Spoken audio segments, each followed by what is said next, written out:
मेरे प्यारे बच्चों, आज का टॉपिक है अपना सेट्स। देखो, सेट्स जो टॉपिक है बड़ा ही सिंपल टॉपिक है, बहुत ही लॉजिकल टॉपिक है। लॉजिक को समझना, क्योंकि 11वीं क्लास का पहला टॉपिक है, फर्स्ट लेक्चर है, तो समझना इसमें कुछ चीज़ें हैं जो हमें सीखनी पड़ेगी।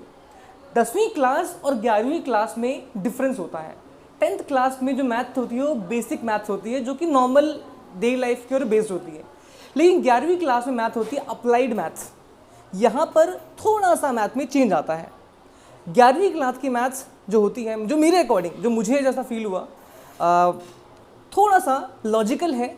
अगर आप लॉजिक पे काम नहीं करोगे, याद रखना 11वीं की मैथ नहीं होगी। 11वीं क्लास की मैथ में प्रैक्टिस ज़्यादा है, ठीक। अच्छा, उसके बाद सबसे ज़रूरी, सबसे मोस्ट इंपॉर्टेंट बात जो मुझे बतानी है आप लोगों को, वो ये है कि 10th क्लास और 11th क्लास थोड़ा सा अंतर है, थोड़ा डिफरेंस है, ठीक है। समझना इसको ज़रा। हाँ जी मैम, 10th क्लास और 11th क्लास के मैथ में थोड़ा सा डिफरेंस है, इसमें थोड़ा काम करना बच्चों। कैसे? 10th तक हम लोग बहुत ही नॉर्मल मैथ्स पढ़ते आए हैं, बहुत नॉर्मली। 11th में हम इसको अप्लाई करना शुरू करेंगे। कैसे? देखो ज़रा, एक टॉपिक है सेट्स। सेट्स बहुत ही इंपॉर्टेंट और बहुत ही इंटरेस्टिंग टॉपिक है, और एक ज़माने में ये पहले 9th क्लास का पार्ट हुआ करता था, बट इसको बाद में 11th का पार्ट बना दिया गया। बहुत ही कॉमन है, बहुत ही लॉजिकल टॉपिक है सेट्स। अब ये सेट्स होता क्या है? अच्छा, 11वीं क्लास में आपका फर्स्ट लेक्चर है। इसे करने से पहले एक बात बता देता हूँ, इस क्लास के अंदर आपको केवल NCERT तक सीमित नहीं रहना है, एक एक्स्ट्रा किताब जरूर पढ़ के चलना, ठीक है। क्योंकि NCERT आपको बेस देगा और एक्स्ट्रा किताब आपको देगा स्ट्रेंथ। समझ रहे हो? मैथ्स में आपको मजबूत होना है, 11वीं क्लास का बेस, ठीक है। मैथ्स में मजबूत होना है तो आपको थोड़ा सा एक एक्स्ट्रा किताब लेके चलना पड़ेगा। या तो RD शर्मा ले लो, या फिर आप एक्स्ट्रा कोई RS अग्रवाल वगैरह कुछ ले लो। मैं प्रेफर करूंगा RD शर्मा लीजिए, क्योंकि उसमें नंबर ऑफ क्वेश्चन जो है बढ़िया होते हैं, वैरायटी क्वेश्चन होते हैं, ठीक होते हैं, ठीक है। NCERT जरूर सॉल्व करना और RD शर्मा जरूर सॉल्व करना। चलो सीखो ज़रा। अब बात करते हैं सेट्स के बारे में। सेट्स एग्जैक्टली क्या होता है? तो sets is what? It's a collection of well defined objects. It's a collection of well defined objects. अब मैं आपको बताने वाला हूं कि what is the meaning of the well defined, ठीक है। वेल डिफाइंड का मतलब क्या होता है? अच्छा, अगर आपसे कोई पूछता है कि what is the meaning of well defined, अगर आपसे कोई collection of well defined object is called sets कहते हैं। वेल डिफाइंड का मतलब मैथ्स के टर्म में थोड़ा डिफरेंस है। देखो जरा, एक सबसे मोस्ट इंपॉर्टेंट बात, अगर सेट्स के बारे में बात करें, जैसे कि मैं बोलता हूं कलेक्शन, मैं बोलता हूं मेरे पास जूतों का कलेक्शन है, इट इज सेट। संजना ने कहा कि मेरे पास पेन्स का कलेक्शन है, इट इज अ सेट। तुमने बोला कि मेरे पास बुक्स का कलेक्शन है, इट्स अ सेट। तुमने बोला मेरे पास ड्रेस का कलेक्शन है, इट्स अ सेट। होता है। ये देखो चेयर के कलेक्शन है, it's a set. Collection of any well defined object is called sets. लेकिन वेल डिफाइंड वर्ड का मतलब क्या है? Well defined which is defined by everyone, जो हर किसी के द्वारा सेम हो, ठीक है। हर कोई अगर उसका सेट बनाए तो सबके लिए वेल डिफाइंड हो, उसको बोलते हैं सेट कहते हैं। याद रखना, set is always represented by capital letter. Set हमेशा कैपिटल लेटर से रिप्रेजेंट करते हैं, जैसे कि दैट इज A हो गया, B हो गया, C हो गया, D हो गया, P, Q, etc. होगा। सेट की खास बात क्या होती है? दिस वन, ये क्या है? It's a symbol of sets. Small a, b, c, d, e, f, g, h करते करते ले जाओ, देखेंगे एलिमेंट ऑफ सेट्स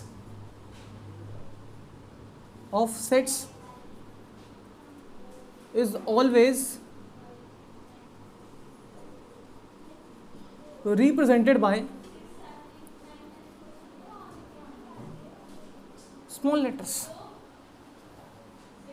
हो गया? मतलब एक सेट जो होता है हमेशा क्या होता है बच्चों? कैपिटल लेटर से रिप्रेजेंट किया जाता है। उसके दीज आर ब्रेसेस, जैसे बोलते हैं करली braces, it's a symbol of sets, और इसके अंदर के जो एलिमेंट्स होंगे हमेशा स्मॉल लेटर से उसको रिप्रेजेंट करेंगे। कोई दिक्कत बच्चों, आ रही बात समझ में? अच्छा, अब बात करते हैं रिप्रेजेंटेशन की, बात करते हैं। जब रिप्रेजेंटेशन ऑफ सेट्स की बात करोगे, नोट कर लिया इसको, समझना, सेट्स की रिप्रेजेंटेशन की बात करूंगा उसमें समझो बहुत तरीके से। रिप्रेजेंटेशन ऑफ सेट्स, अगर प्यारे बच्चों सेट्स की रिप्रेजेंटेशन की बात करोगे दो तरीके होते हैं। पहला होता है बच्चों रोस्टर फॉर्म, दूसरा होता है टैबुलर फॉर्म होता है। टैबुलर फॉर्म होता है तो क्या कर रहा हूं, सेट बिल्डर फॉर्म होता है। रोस्टर फॉर्म को ही हम टैबुलर फॉर्म बोल देते हैं बच्चों, ठीक है। इसी खास बात क्या होती है, in this form elements are listed and separated by comma, ठीक है। इसमें क्या होता है बच्चों, एलिमेंट्स को लिस्ट किया बनाया जाता है और उसको कॉमा सेपरेट करते हैं। जैसे एग्जांपल देख लो, a is equal to bracket में मैं a comma b comma c comma d comma e comma f मैंने बोल दिया, ठीक, ये हो गया क्लियर बात। इसमें क्या है, सारे के सारे एलिमेंट को लिस्ट बनाई और उसे कॉमा सेपरेट कर दिया, इसको बोलते हैं क्या, रोस्टर फॉर्म कहते हैं। लेकिन सेट बिल्डर फॉर्म में क्या होता है बच्चों, इन दिस फॉर्म, इस फॉर्म में क्या होता है बच्चों, common property of elements is considered. Element की कॉमन प्रॉपर्टी को कंसिडर किया जाता है, देखा जाता है, एंड लिखने का तरीका क्या होता है कि a इज इक्वल टू में x such that x is, उसका क्या होता है, जो कॉमन प्रॉपर्टी होती है वो यूज करते हैं हम लोग, ठीक है। यहां पर जो होता है, इस जगह पर जो उसकी कॉमन प्रॉपर्टी होती है बच्चों, कॉमन प्रॉपर्टी, उसका इस्तेमाल करते हैं, ठीक है। a इक्वल टू एक्स, इसको पढ़ने का तरीका x such that x is, फिर यहाँ पर कॉमन प्रॉपर्टी जो भी होता है वो डाल देते हैं यहाँ पर, ठीक है। कोई प्रॉब्लम बच्चों इसके अंदर, क्लियर है बात, डाउट किसी को? अच्छा, अब देखो जरा, इसमें आगे बढ़ता हूँ मैं, जब नोट करा था इसको, नोट किया था, छाप लिया सबने इसको, चलो इसमें आगे तुम्हें कुछ नई नई चीज़ें सिखाता हूँ उसके अंदर। एक वर्ड होता है, नोट करो फटाफट जल्दी से, एक वर्ड होता है एप्साइलन, सुना है? एप्साइलन वर्ड नाम का एक वर्ड होता है, एप्साइलन। इसको दिखाते कैसे, ई से, दिस वन। इसका मतलब क्या होता है, इसका मतलब होता है बिलोंग्स टू, बिलोंग्स टू होता है। कोई प्रॉब्लम? ऐसे मैंने बोला a इज इक्वल टू, मैंने बोला 1 2 3 4 5 6 7 8, तो मैं बोल सकता हूं कि 1 बिलोंग्स टू a, मैं बोल सकता 2 बिलोंग्स टू b, मैं बोल दूंगा 2 belongs to a, 6 belongs to a, 6 आ रहा है इसमें। मैं बोलूँगा 8 बिलोंग्स टू a, क्योंकि 8 जो है वो भी a में आ रहा है, बट वही बोलता हूँ 9, क्या 9 इसमें आ रहा है? नहीं, मैं बोलूँगा 9 डोंट बिलोंग्स टू a, मैं बोलूँगा 10 डोंट बिलोंग्स टू a। कोई दिक्कत? तो इसका मतलब क्या होता है, बिलोंग्स टू होता है। और अगर मैंने यहाँ पे बोला दिस वन, इसका मतलब क्या होता है, इसका मतलब होता है नॉट बिलोंग्स टू, ठीक है भाई, इसका मतलब डोंट नॉट बिलोंग्स टू। अब बताओ मुझे, यहाँ तक क्लियर है बच्चों? डाउट है किसी को इसमें? यहाँ तक क्लियर है बातें? चलो आगे बढ़ जाते हैं इसमें। ये कितना क्लियर है बच्चों, समझ में आ गई बात? चलो ठीक है। अच्छा ये चीज क्लियर है बच्चों? डाउट किसी को इसमें? अब देखो समझना बच्चों, दिमाग लगाते हैं।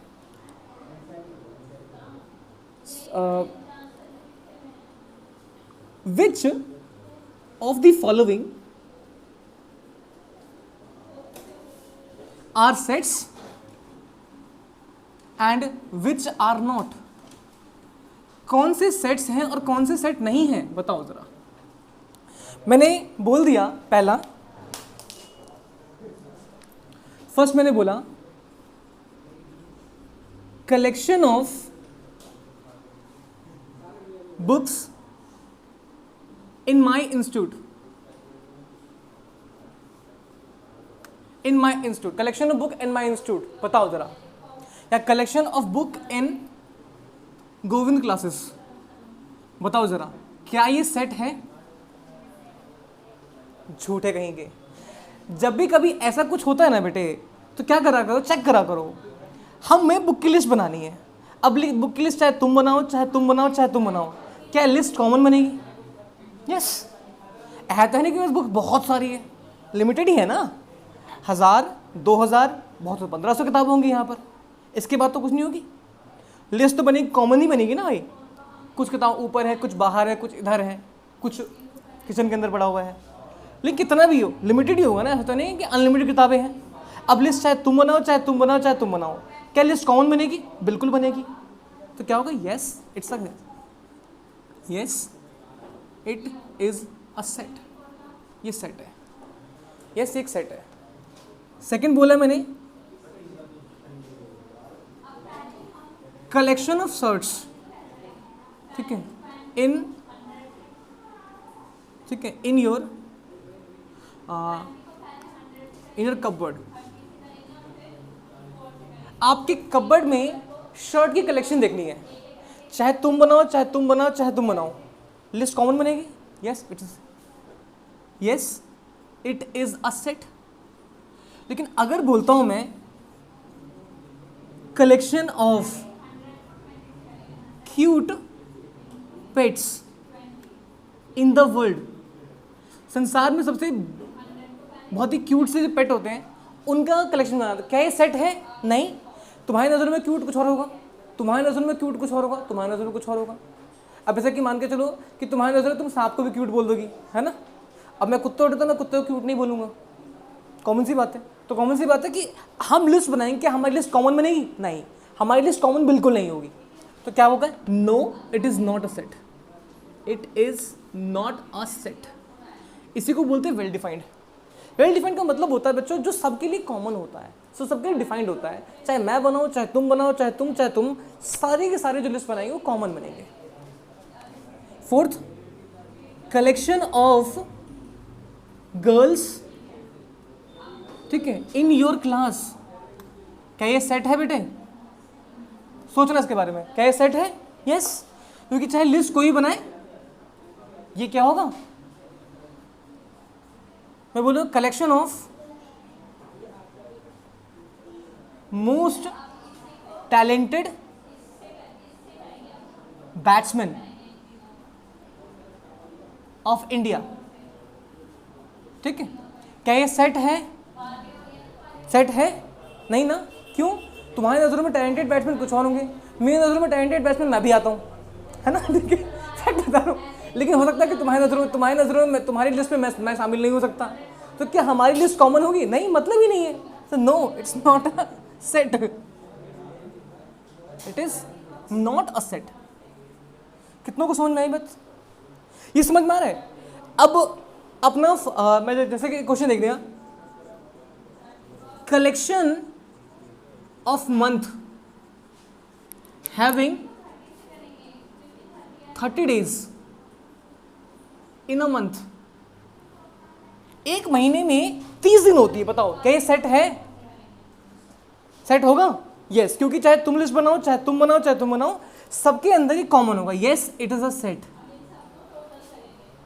Yes it's a set. समझ में आया सेट का कॉन्सेप्ट क्या होता है? कि कोई भी चीज सेट है कि नहीं है, उसमें क्या करना पड़ेगा? आप जो लिस्ट बनाओगे और चेक करो क्या दुनिया में कोई भी आदमी इस लिस्ट को बनाएगा तो क्या ये लिस्ट सबकी कॉमन रहेगी? अगर ये लिस्ट कॉमन है इसका मतलब सेट है, लिस्ट कॉमन नहीं बनेगी तो सेट नहीं होगी, है ना। लिस्ट वेल डिफाइंड नहीं है तो सेट नहीं है। ये कितनों को समझ में आ गई बात? क्लियर होगी बात? ठीक है। देखो भाई, अब देखो बड़ा ही सिंपल सा कॉन्सेप्ट है। अगला टॉपिक देखो जरा, अगले टॉपिक में आप देख सकते हो उसके अंदर मैं सेट बिल्डर फॉर्म बनाते, पहले हम एक बनाते हैं जरा, ठीक है। Prepare a roster form from the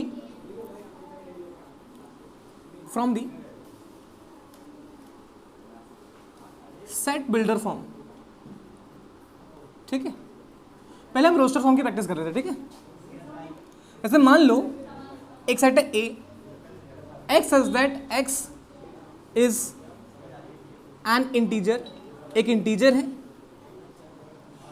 and X की वैल्यू जो होगी बच्चों कितनी होगी, वो -4 से बड़ा है और 6 से छोटा है। बताओ जरा। तो पहली चीज क्या, इंटीजर है, तो इंटीजर मतलब क्या, नेगेटिव पॉजिटिव सारी वैल्यू आएंगी। तो अगर इसका रोस्टर फॉर्म बनाऊंगा तो क्या बनेगा, उसने बोला -4 से बड़ा है और 6 से छोटा है, तो क्या बनेगा, -3, -2, -1, 0, 1, 2, 3, 4 और 5। हमने 4 और 6 क्यों नहीं लिया, बिकॉज ये क्या है, इनसे बड़ा मांग रहे हैं, इनके बराबर नहीं मांग रहे, ठीक है। सेकेंड चीज, मान लो मैंने बोला एक्स सच दैट एक्स, ठीक है, x is a natural number, एक नेचुरल नंबर है बच्चों, and x square less than equal to मैंने बोल दिया 200, ठीक है, is less than equal to. तो बताओ कितने नंबर। पहली चीज क्या, नेचुरल नंबर। अब नेचुरल नंबर होगा तो इसमें नेगेटिव नंबर नहीं आएंगे, नेचुरल नंबर होगा तो इसमें नेगेटिव नंबर नहीं आएगा, इसमें सारे स्टार्ट कहाँ से होंगे, 1, 2, 3, 4। अब बोले कि इनका स्क्वायर जो है 200 के बराबर या 200 से कम होना चाहिए। अब ऐसे कितने नंबर है जिनका स्क्वायर 200 के बराबर 200 से कम है, कितने हैं, 1, 2, 3, 4, 5, 6, 7, 8, 9, 10। यहाँ तक 100 तक का हो गया। 11 का स्क्वायर 121, 12 का 144, 13 का 169 और 14 का 196। लेकिन 15 डालोगे तो 225 हो जाएगा, तो वो तो इसमें लाइन नहीं करेगा, तो हमने डाल दिया। समझ में आ रहा है भाई कैसे बनाते हैं इसको। अच्छा, वहीं पर एक और गेम खेल लेते हैं इसी तरह से। अगर मैंने बोला कि x such that x is an integer and integer मतलब क्या है, नेगेटिव पॉजिटिव दोनों आएगा, एंड एक्स स्क्वायर की वैल्यू जो होगी it is less than equal to 30 मैंने बोल दिया भाई। अब इंटीजर बोला है, इसमें नेगेटिव और पॉजिटिव दोनों हो सकता है, और उसकी वैल्यू कितनी है, 30 से कम करनी है हमको। तो बच्चे ध्यान दो यार, क्या होगा, एक्स स्क्वायर मतलब क्या है, किसी नंबर का स्क्वायर वो 30 से कम होना चाहिए। ऐसे कितने नंबर है, देखो -5 का स्क्वायर जो होगा वो 25 होता है, वो 30 से कम है। -4 का स्क्वायर, -3 का स्क्वायर, -2 का स्क्वायर, 1 का स्क्वायर, 0, 1, 2, 3, 4, 5 होगा। ध्यान दो, इस छोटे से वर्ड से ना मतलब चेंज हो गया। अगर मैं यहां बोलता नेचुरल नंबर तो यहां पर हम स्टार्ट करते 1 से, लेकिन इंटीजर बोलना तो उसमें नेगेटिव वैल्यू भी आ गई। बात समझ में आई। ये छोटी छोटी चीजें होती हैं जो चीज आपको समझनी होती है। फटाफट कवर कर लो। एक और क्वेश्चन करें। मैंने बोला a equal to x such that x is a natural number and x की वैल्यू जो होगी बच्चों कितनी, 1/2 से बड़ी है, एंड 7 छोड़ो यहाँ पर मैं देता हूँ, 9/2 से छोटी होगी। बताओ कौन कौन से नंबर होंगे।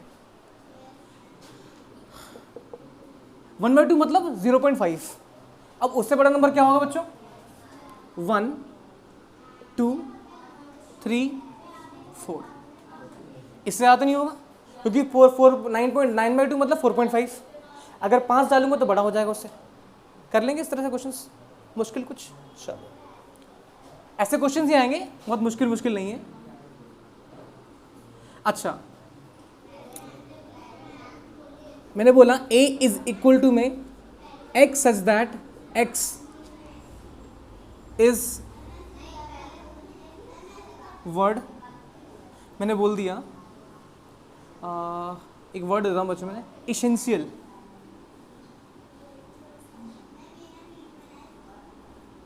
इसेंशियल कर दे भाई। तो ए की वैल्यू क्या बनेगी बच्चों? जो वर्ड रिपीट हो रहा है उसको एक बार लेना।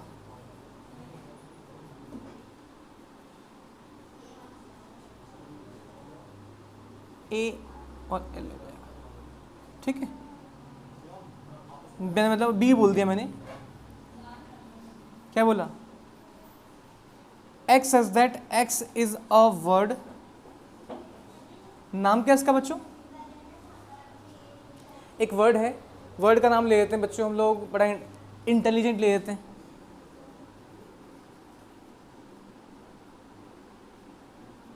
भाई यही होता ना, मेरी इंग्लिश थोड़ी ख़राब है। इंटेलिजेंट, तो बी की वैल्यू क्या होगी बच्चों? I N T E L.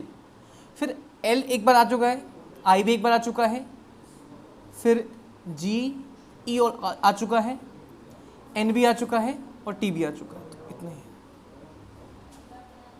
कोई दिक्कत बच्चों? समझ में आई बात? मुश्किल कुछ इसमें? चलो आगे बढ़ जाओ, फटाफट नोट करें क्लास को। देखो जी,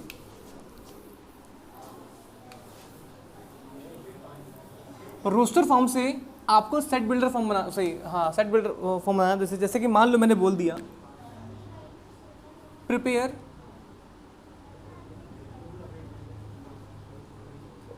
द रोस्टर फॉर्म, सही, prepare set builder form, set builder form from the roster form. यानी कि roster form set builder form बनाना है। मैंने बोला A इज इक्वल टू, मैंने बोल दिया 1 2 3 4 5 6 7 8 बोल दिया मान लो। नाम से क्लियर होगा कि क्या है, ये एक तरह का नेचुरल नंबर है। कैसे बनाऊंगा? x such that x is a natural number. अच्छा, आप इसको किसी भी तरह से रिप्रेजेंट कर सकते हो। इसमें x की वैल्यू जो होगी वो 0 से बड़ी है और 9 से छोटी है। बात बन गई? अच्छा, आप चाहो तो उसको ऐसे भी लिख सकते हो और बोल दो x such that x is a natural number और x is greater than equal to 1 and less than equal to 8, तब भी कोई प्रॉब्लम नहीं है। ठीक? दिक्कत इसमें क्या है, मैंने 1 को इंक्लूड और 1 को 1 से बड़ी रखी है और 8 को इंक्लूड और छोटी रखी है। आप चाहो उसको ऐसे भी लिख सकते हो, दोनों तरीका बेस्ट है। ऐसा नहीं है कि ओनली ये सही है, ऐसा नहीं कि ओनली ये सही है, दोनों में से कुछ भी लिख दोगे आपका आंसर सही रहेगा। कोई दिक्कत? ठीक है। ऐसे मान लो मैंने बोला 1 4 9 16 25 36 49 84 89 81 और 100 मैंने बोल दिया। दिख रहा है क्या है? ये पहले 10 नेचुरल नंबर का स्क्वायर दिख रहा है ना, तो इसका क्या होगा? x such that x is a natural number, या नेचुरल नंबर बोल दे, इंटीजर बोल दो, जैसे मर्जी बोलना बोल सकते हो। ठीक है, इंटीजर बोल दो, नेचुरल नंबर, बात एक ही है, बट यहाँ पे 0 नहीं है, इज अ नेचुरल नंबर बोल दो and x is equal to n square, या फिर बोल सकते हो वेयर n की वैल्यू जो होगी वो 1 के बराबर 1 से बड़ी है और 10 के बराबर 10 से छोटी है। ये बताओ। और अगर आप यहां पर ध्यान दो, अगर आप इसको ऐसे लिख देते हो x such that x is equal to n square where n की वैल्यू जो है 1 से बराबर 1 छोटी है, 10 से बराबर 10 छोटी है, तभी काम चलेगा।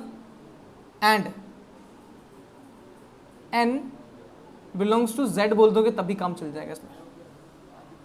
z मतलब तो इंटीजर होता बच्चों। ठीक है, इसको नेचुरल नंबर ही बोलना, नेचुरल नंबर ही बोलना है क्योंकि इसमें जीरो नहीं है। फटाफट नोट करो क्लास।